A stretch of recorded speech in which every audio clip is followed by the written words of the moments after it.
Afrique. AFRICOM va être le moyen de consolider les intérêts américains sur le continent africain. Mais quand le Pentagone veut installer son poste de commandement sur le terrain, les choses ne se passent pas comme prévu. Les Américains cherchaient à établir le siège d'AFRICOM ainsi qu'un siège de la CIA pour l'Afrique au Mali. Le problème, c'est que les Africains ont une position commune actuellement de refuser l'établissement de nouvelles bases militaires.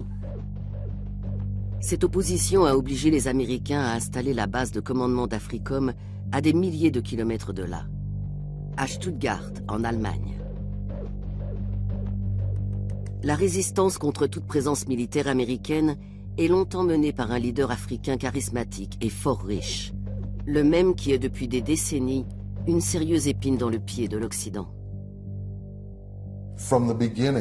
Dès le début de sa carrière en tant que dirigeant politique, Mouammar Kadhafi s'est opposé à toute présence militaire étrangère en Afrique. Une des premières choses qu'il a faites après son arrivée au pouvoir en 1969 a été d'expulser les bases militaires britanniques et américaines de Libye. Et la position de Kadhafi jouissait d'un soutien politique considérable sur le continent. Nelson Mandela partageait quasiment le même point de vue. Il n'était pas question que des forces africaines soient commandées par des représentants militaires étrangers, ni que des militaires étrangers occupent une partie de l'Afrique ou opèrent sur son sol.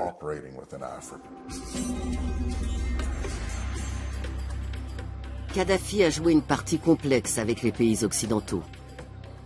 Le président Ronald Reagan le qualifie de chien fou du Moyen-Orient et tente de l'assassiner en 1986 en bombardant son palais. Sans succès. Les immenses réserves pétrolières que Kadhafi a nationalisées quand il a pris le pouvoir lui assurent une véritable indépendance et un ascendant sur l'ensemble du continent. À partir des années 90, Kadhafi est devenu une sorte de sommité, une voix prépondérante et sûrement l'une des plus fortes à défendre l'intégration africaine absolue. Il était considéré dans toute l'Afrique comme le successeur de Kwame Nkrumah en ce qui concerne la vision de l'unité africaine. Et ce n'était pas que des belles paroles. Kadhafi tenait non seulement à accélérer ce processus d'intégration, mais aussi à le financer. L'argent du pétrole libyen permet à Kadhafi de développer des projets ambitieux. 300 millions de dollars pour le premier satellite panafricain RASCOM. Et 30 milliards pour le plus grand système d'irrigation au monde. En puisant dans les immenses réserves d'eau douce sous le Sahara, il transforme des dizaines de milliers d'hectares de désert libyen en terres agricoles. Kadhafi démontre ainsi que l'Afrique peut se développer sans passer par les banques occidentales ou le Fonds monétaire international. À coût de dizaines de milliards de dollars, la Libye a financé un grand nombre d'institutions économiques comme la Banque africaine de développement ou le Fonds monétaire africain. L'Afrique allait développer ses propres solutions, mettre en place ses propres programmes. Donc l'Afrique, du point de vue de Kadhafi et sous son leadership, est ainsi devenue de plus en plus un bloc et non plus une série de nations individuelles disparates avec lesquelles on pouvait négocier en tête-à-tête et qu'on pouvait monter les unes contre les autres. Lorsque Kadhafi est élu président de l'Union africaine en 2009, les Américains s'inquiètent. Dans un câble révélé par Wikileaks, il note que la Libye va chercher à utiliser la présidence de Kadhafi pour le glorifier et promouvoir son projet d'États-Unis d'Afrique. Les multinationales américaines ont aussi leurs problèmes avec le dirigeant libyen. En particulier, lorsqu'il décide d'annuler un contrat d'1 milliard de dollars avec Bechtel, la plus grande entreprise de travaux publics aux États-Unis, qui entretient des liens étroits avec Washington.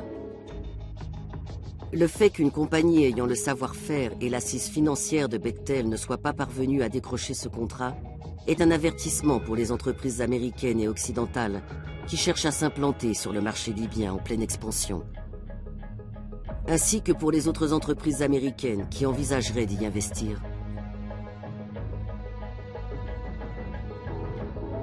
Kadhafi se met aussi à dos la France. Après avoir été courtisé par le président Nicolas Sarkozy, le dirigeant libyen annule de gros contrats d'armement. On oublie à quel point Sarkozy avait déroulé le tapis rouge à colonel Kadhafi en décembre 2007 et le colonel Kadhafi, en échange, lui avait promis 14 milliards de dollars de contrats. Il y avait une shopping list absolument incroyable. Finalement, Kadhafi a ridiculisé Nicolas Sarkozy parce qu'il n'y a rien eu du tout ou très très peu de choses par rapport à ce qui avait été promis.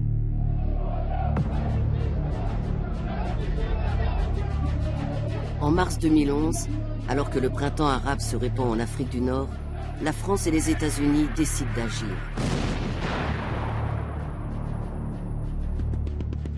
Le Conseil de sécurité des Nations Unies donne son aval. La protection des droits de l'homme justifie la guerre. Nos forces aériennes s'opposeront à toute agression des avions du colonel Kadhafi contre la population de Benghazi. We hit Gaddafi's troops in neighboring Ajabia, allowing the opposition to drive them out. We hit Gaddafi's air defenses.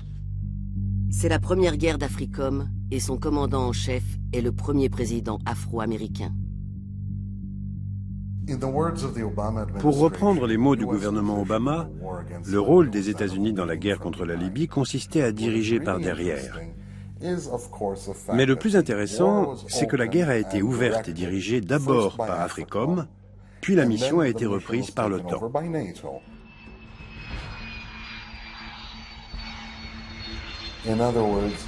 En d'autres termes, ceux qui mènent les opérations à l'OTAN sont eux-mêmes dirigés par les États-Unis qui commandent officiellement l'OTAN.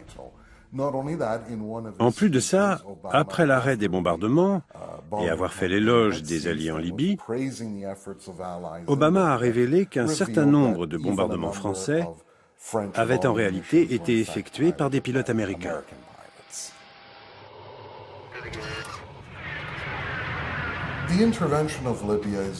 L'intervention en Libye est aussi une façon d'envoyer un message aux autres États-nations africains.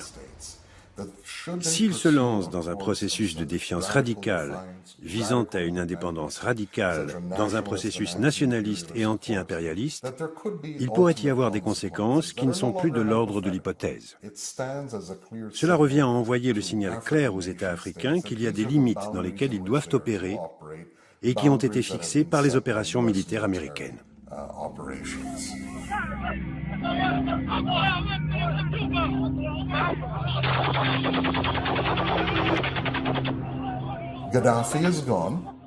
Kadhafi n'est plus là. Un obstacle majeur à la pénétration militaire américaine en Afrique a de fait été éliminé. We came, we saw, he died.